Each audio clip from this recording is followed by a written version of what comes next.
Olá, bom dia, boa tarde, boa noite. Meu nome é Caco Rocha e a gente vai gravar aqui, na verdade, uma aula de climatologia, né? Inclusive é uma matéria que eu estou gostando bastante e eu estou formando o ano que vem em geografia e gostaria de gravar algumas aulas, inclusive, na verdade vão ser 6 aulas de climatologia, com os textos da professora Karen Buena, que é a minha professora de climatologia, e a gente vai ler o artigo da aula, inclusive, e vamos gravar, provavelmente, eu não sei de quanto em quanto tempo, mas eu vou gravar. E, inclusive, eu estou aproveitando este canal aqui que eu falava de livros, mas nunca foi muito para frente, até porque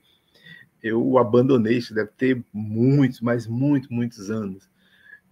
E eu acabei focando em outra coisa, né? Mas a gente vai ler aqui sobre climatologia. Como eu disse, é uma matéria interessantíssima. Eu gostei bastante, né? E aprendi muita coisa que eu não fazia nem ideia, né? Então a gente vai aprender. Como eu disse, a gente vai ler aqui, né? Como eu disse, o ano que vem, primeiro semestre do ano que vem, eu já formo, né? Então, vamos lá. Como eu disse, é a professora Karen Bueno, o texto, e vamos lá. A conversa inicial. Prezados alunos, estamos iniciando a disciplina de climatologia. Assim sendo, teremos 6 aulas, as quais foram divididas em temas relevantes para a compreensão da dinâmica climática do nosso planeta e especificamente da América do Sul e do Brasil. Nossas aulas abordarão os seguintes temas: climatologia e atmosfera terrestre, elementos e fatores condicionantes do clima, dinâmica da atmosfera, clima, classificações e efeitos em escala regional e global, clima do Brasil, mudanças climáticas no contexto global, pesquisa e ensino em climatologia. Dados os temas, iniciaremos esta aula com o primeiro deles. O objetivo desta aula consiste em abordar os conceitos básicos da climatologia, sua evolução histórica e compreensão e compreender os aspectos físicos e químicos da atmosfera. Primeiramente, vamos tratar dos conceitos básicos e evolução histórica da climatologia.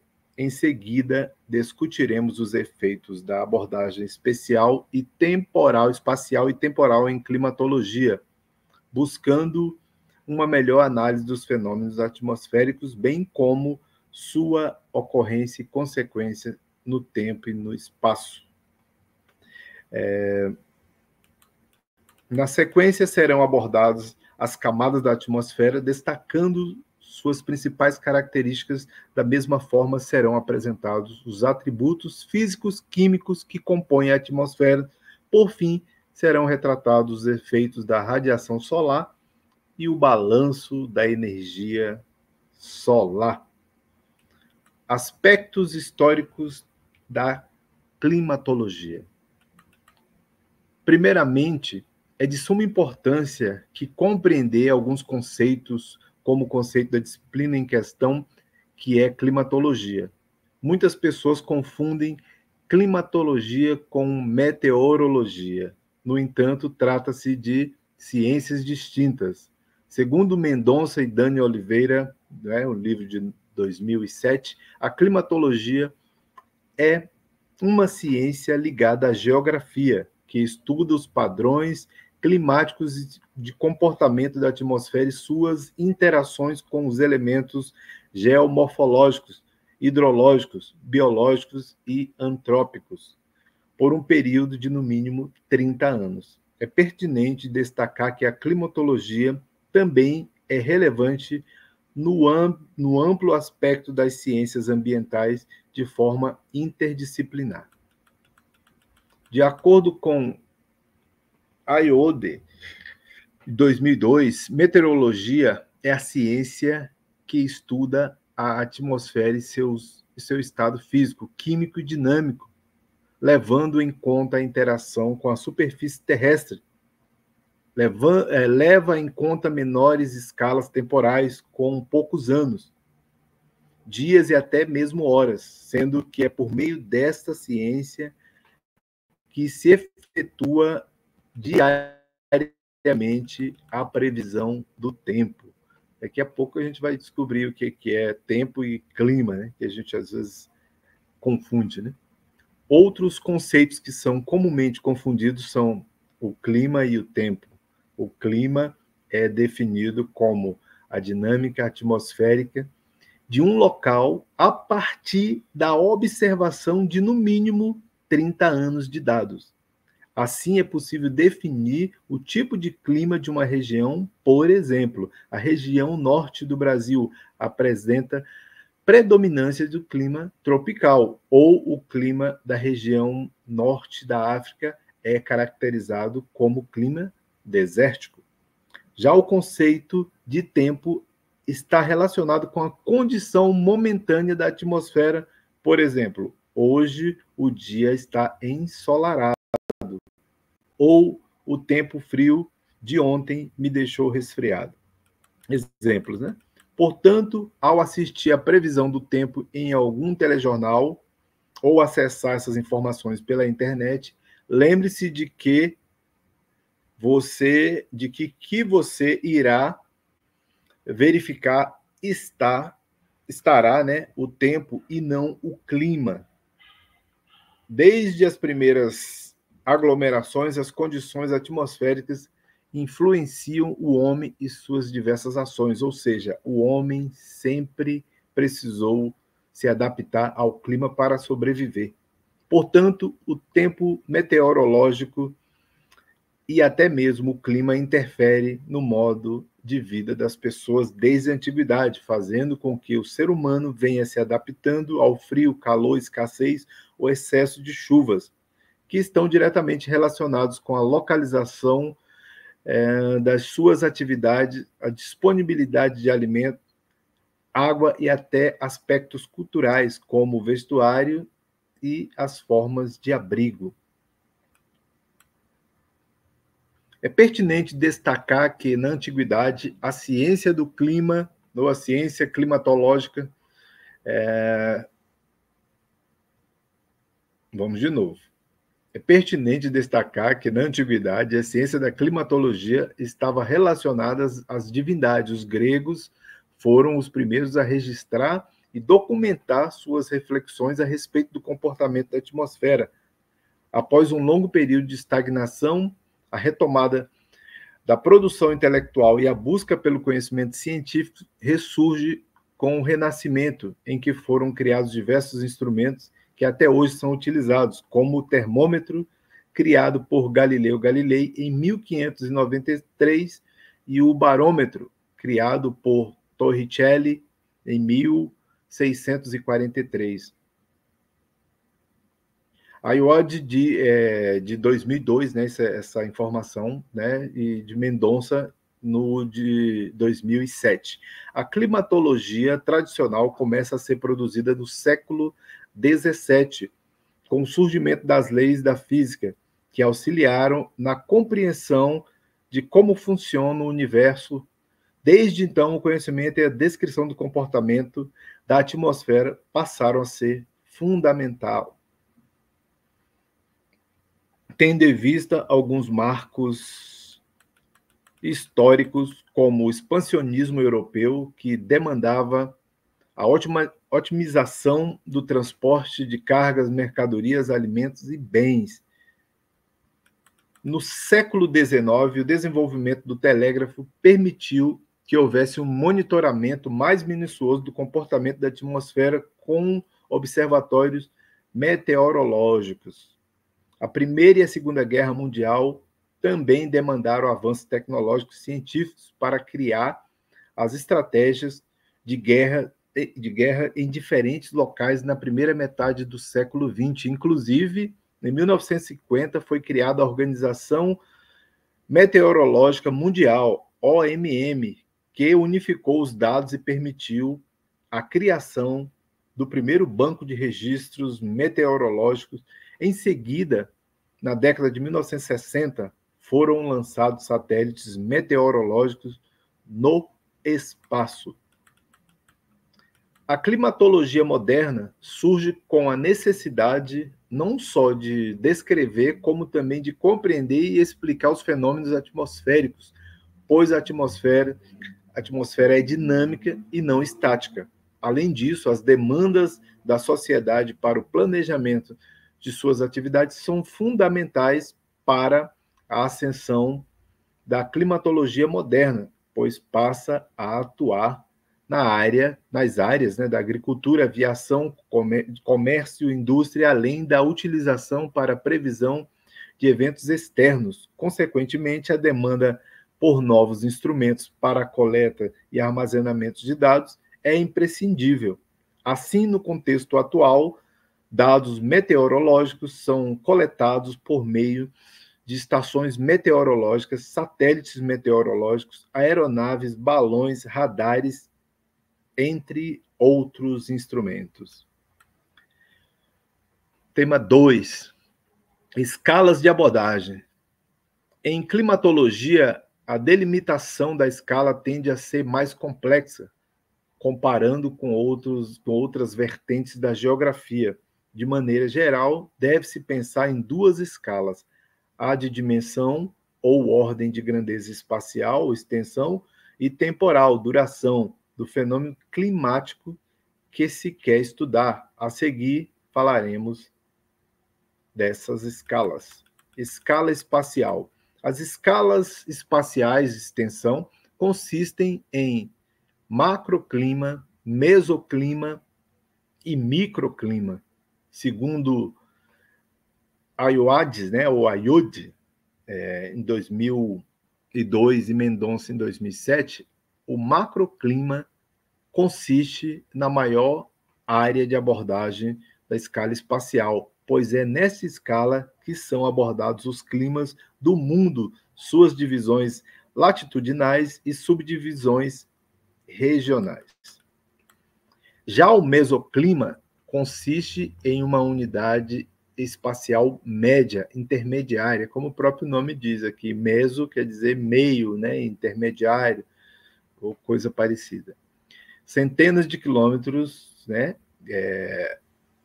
quadrados, que contempla os climas regionais e estuda a ação dos sistemas secundários, como tornados, furacões e além de agentes regionais da paisagem, como as florestas, por exemplo. O sul e sudeste da Ásia, no sul e no sudeste da Ásia, ocorre o clima de monções.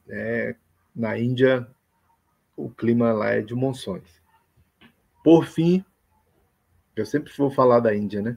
Por fim, o microclima é a menor unidade espacial, com dimensão em dezenas de metros quadrados. Os elementos que condicionam o clima nesta escala estão diretamente relacionados a fatores imediatos e não mais regionais, como a circulação atmosférica próxima da superfície terrestre, de até 2 metros de altitude, e o uso e a ocupação do solo, a rugosidade do relevo, entre outros. Como, por exemplo, uma rua, uma área agrícola ou a margem de um lago, são áreas passíveis de estudos relacionados ao microclima. Escala temporal. Com base em Mendonça e Dani Oliveira, em 2007, serão descritas as escalas temporais em climatologia. Primeiramente, vamos compreender sobre a escala paleoclimática, que se refere a eventos climáticos ocorridos desde a formação da Terra. Esse paleo é antigo, né?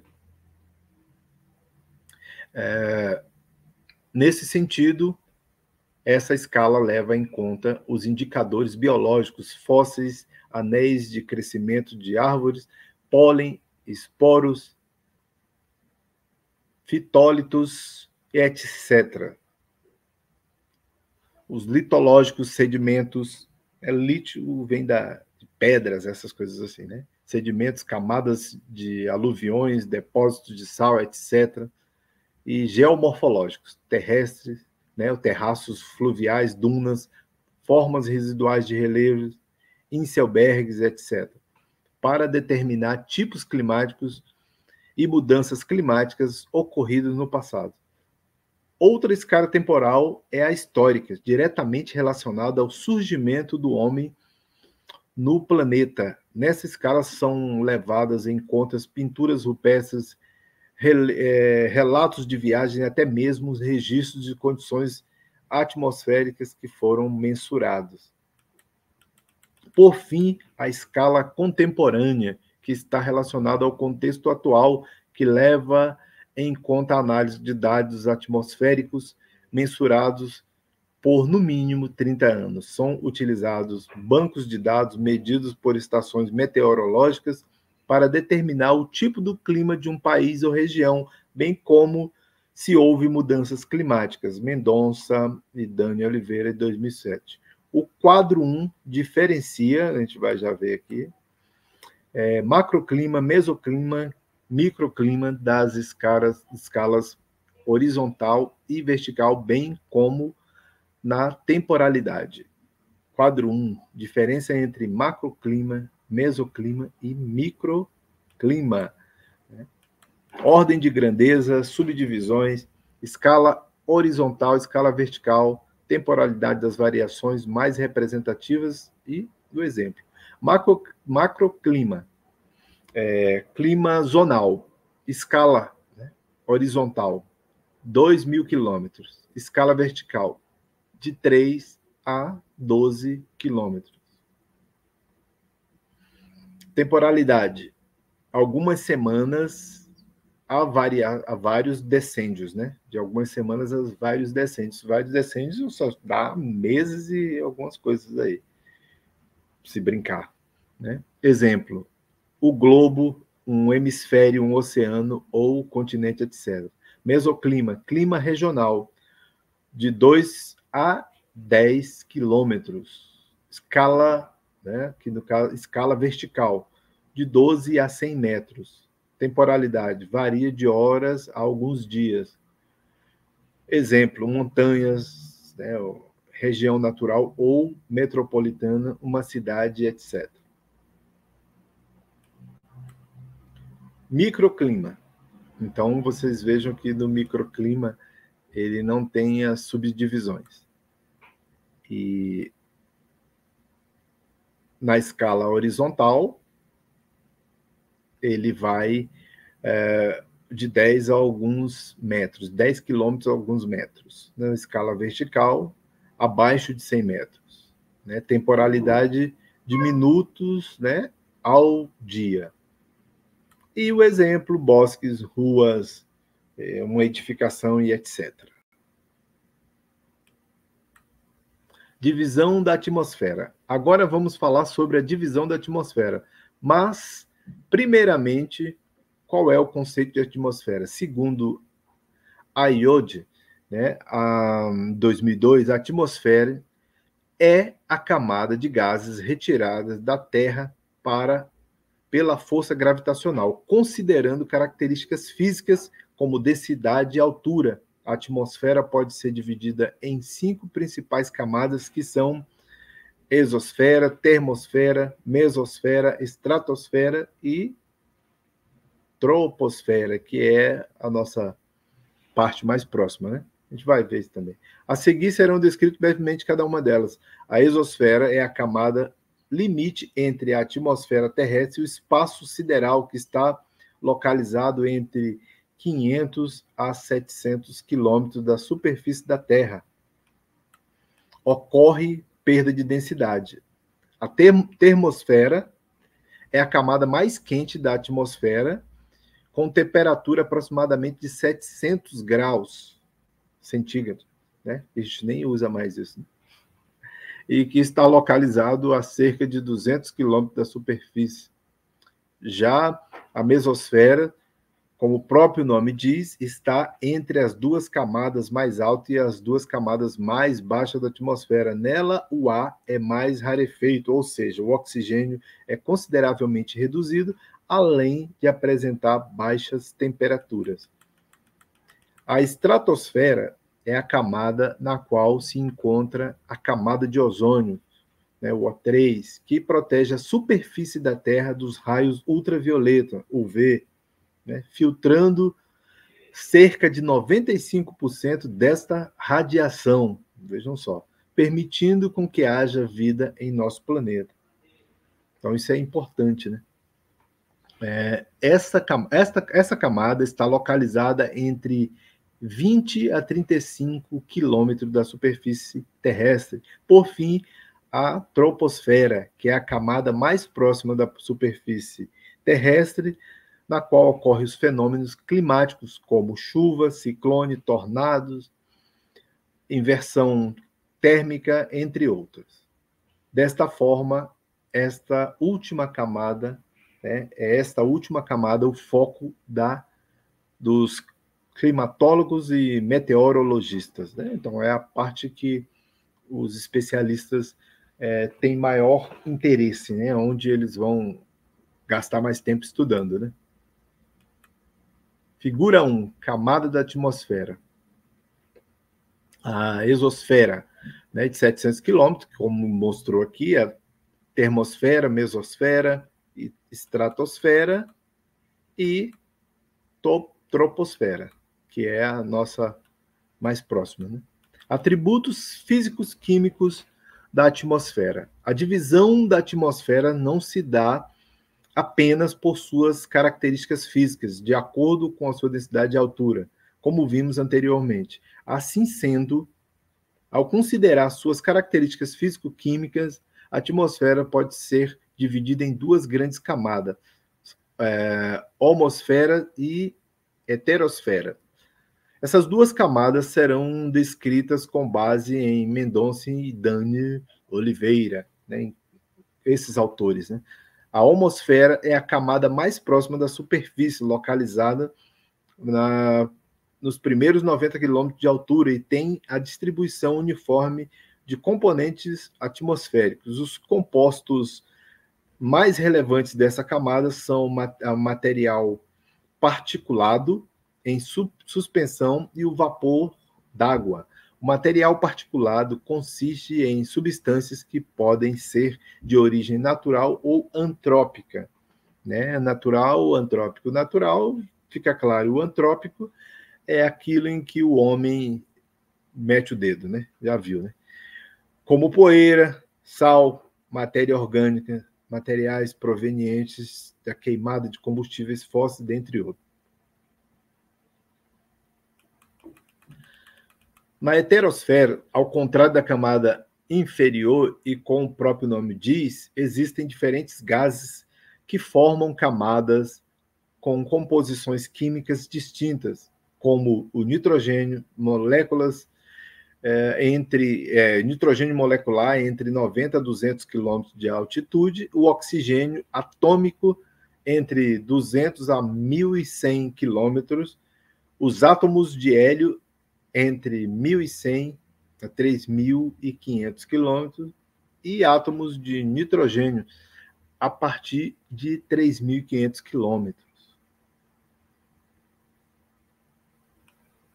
Radiação solar.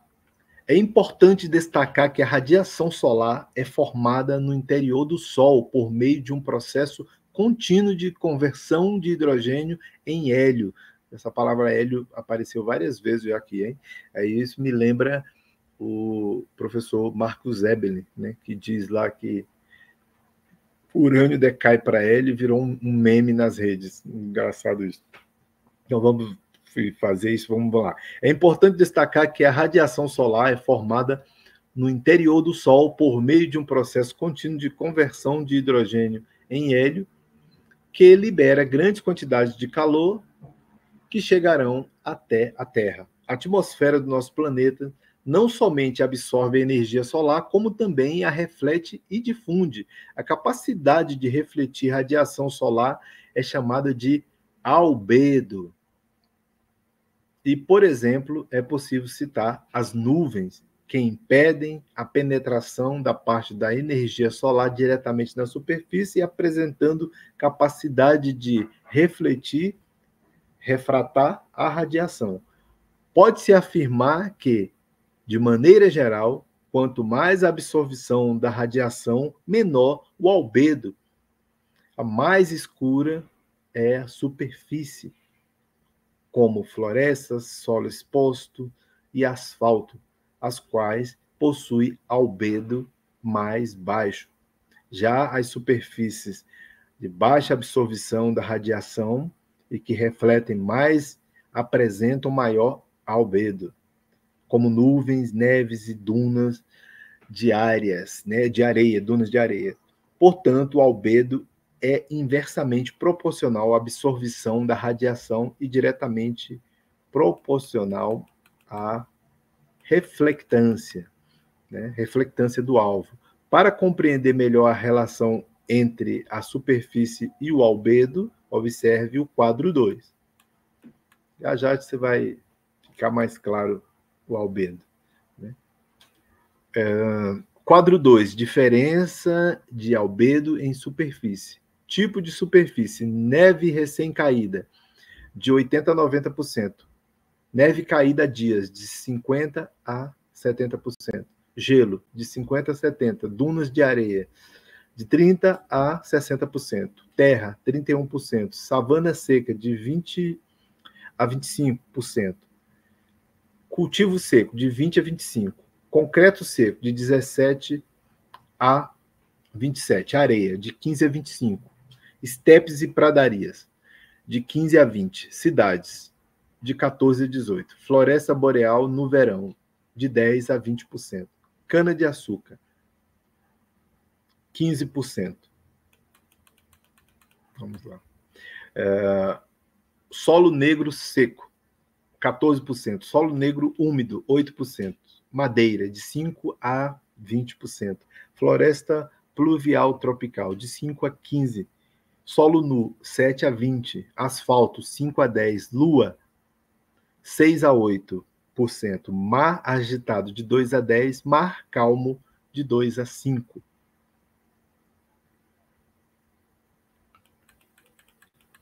A capacidade de uma superfície de absorver calor pode resultar no aumento da temperatura, como as ruas asfaltadas, como mostra o quadro 2. O albedo do asfalto é baixo, fazendo com que este tipo de superfície absorva muito calor, contribuindo para o aumento da temperatura em escala de microclima e até mesmo mesoclima. É por conta disto que a arborização urbana é recomendada a fim de proporcionar temperaturas agradáveis durante as estações mais quentes em cidades. Isso pode ser facilmente percebido na cidade onde você mora, em dias quentes e ensolarados, ao transitar por uma rua sem arborização e em seguida por uma rua com arborização. Esta vivência também é sugestão de atividade do campo que pode ser realizado com alunos de ensino fundamental e médio. Então, isso é importante, vocês verem o tanto que as estruturas absorvem calor.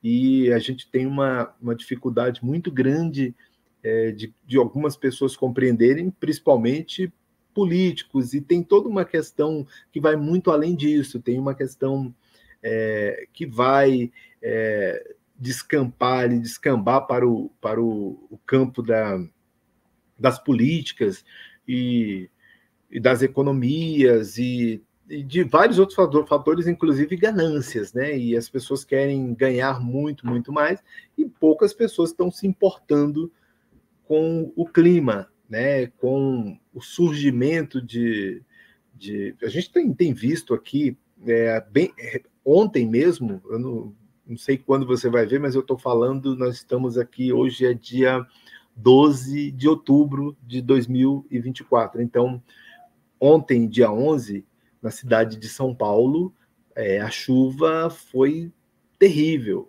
Ventos de 90 km por hora e destruiu um monte de coisas. Árvores caíram, destruíram lojas, pessoas foram mortas, infelizmente.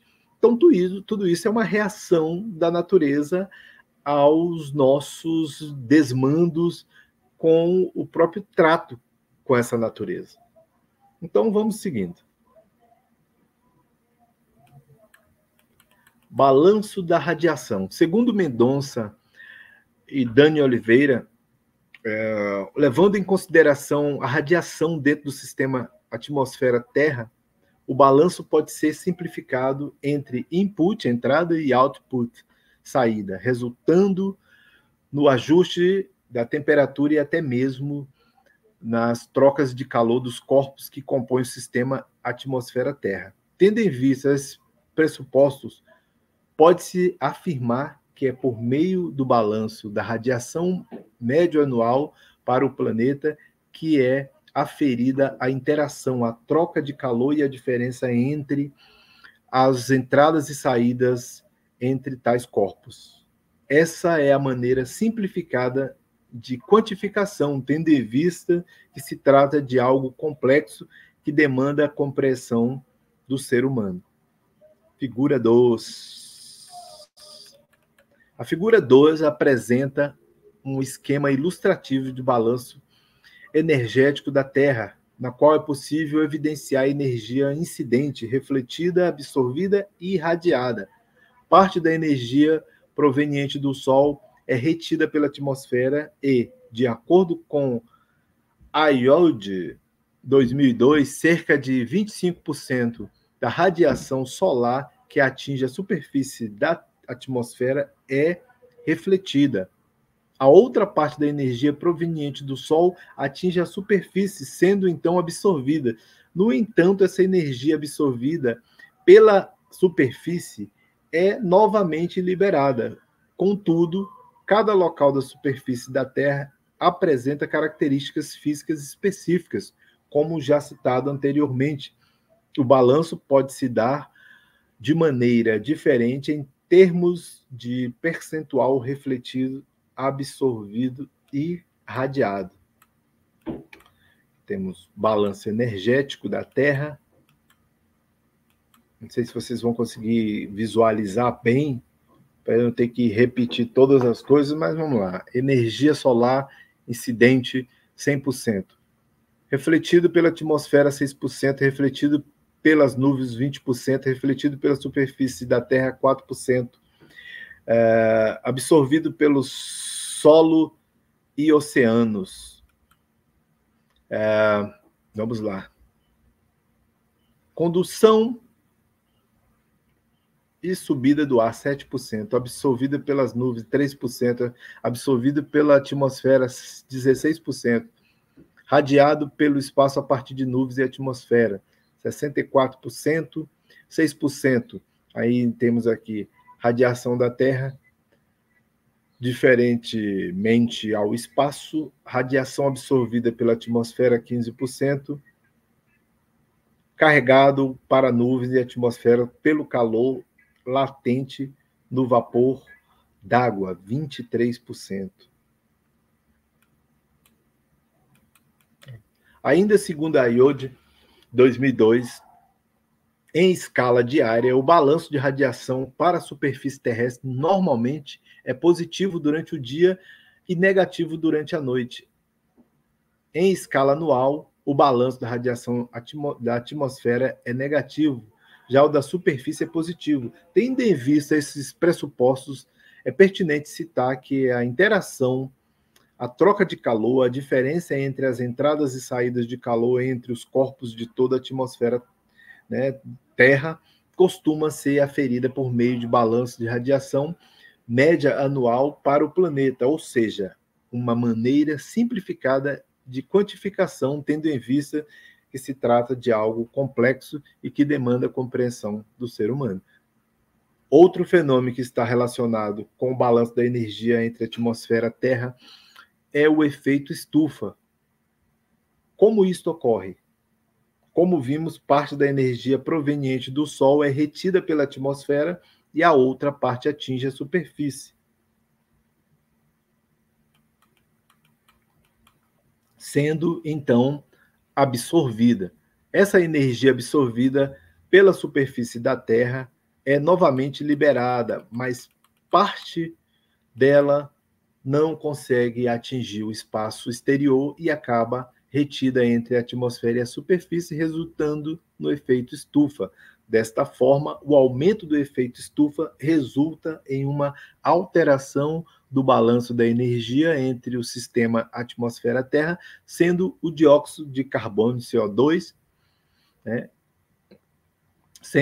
que o dióxido de carbono, CO2, é um dos principais componentes responsáveis pela contrarradiação. Portanto, as atividades antrópicas são responsáveis pela intensificação do efeito estufa, sendo que muitos debates e acordos vêm sendo promovidos para minimizar as emissões de CO2 na atmosfera, visando desacelerar mudanças climáticas, né? Como eu tinha dito lá anteriormente, essas atividades antrópicas são as nossas atividades do ser humano, que elas podem ser boas ou podem ser ruins, mas em sua maioria elas são ruins também, tá? Na sua maioria essas nossas intromissões, sei lá, criando, sei lá, desvio do curso dos rios, construindo próximos às margens dos rios, poluindo e tal, tudo isso vai causando outros efeitos. E, como eu disse, nós temos uma dificuldade enorme de colocar isso na cabeça dos seres humanos, ainda mais quando nós temos políticos, empresários, pessoas que atuam fortemente em alguns ramos, lutando para desfazer todo um processo, que eu diria, científico, de muita qualidade, e as pessoas acabam acreditando, né, e propagando por aí de que não existe problema nenhum, não existe efeito estufa, não existe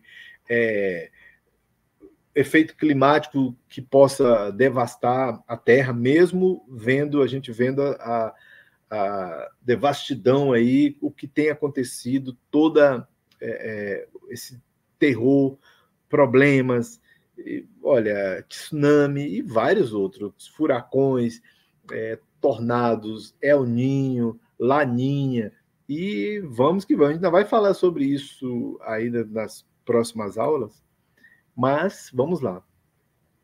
Finalizando já, né, que a gente já está realmente na prática. Aí aqui tem uma indicação para que a gente faça, né, observações. Pesquise as características das previsões, que isso vai servir para vocês também, que se interessarem. Pesquise as características das previsões do tempo atuais em alguns meses passados, tentando correlacionar o comportamento da dinâmica atmosférica, entre aspas, né, entre parênteses aqui, as temperaturas aumentaram ou diminuíram, a pluviosidade subiu ou caiu, os dias estão mais curtos ou mais longos, como as características da estação do ano em que você está passando. Acesse o site, né, do IMET, né, que é o Instituto Nacional de Meteorologia. A gente ter, eu estava acessando lá, inclusive esses dias, como eu falei, eu estou bastante encantado com essa matéria, foi a matéria que eu mais gostei, né, inclusive, né, para ser sincero. Existem outras, logicamente, estou dizendo que climatologia foi um dos que eu mais gostei. Essa atividade tem como objetivo um primeiro contato com o acesso de séries de dados meteorológicos por meio de sites oficiais, bem como a interpretação básica dos dados, visando exercitar a compreensão do comportamento da atmosfera em diferentes escalas temporais. Então é isso, aqui no finalizando, fica por isso mesmo, mas assim, bem aqui no final, a gente tem algumas referências, né, para que foram os livros tratados aqui. Então aqui as referências. E é isso. Valeu, muito obrigado, até uma próxima, e a gente vai tratar depois de outras aulas. Então é isso. Valeu, muito obrigado, até a próxima.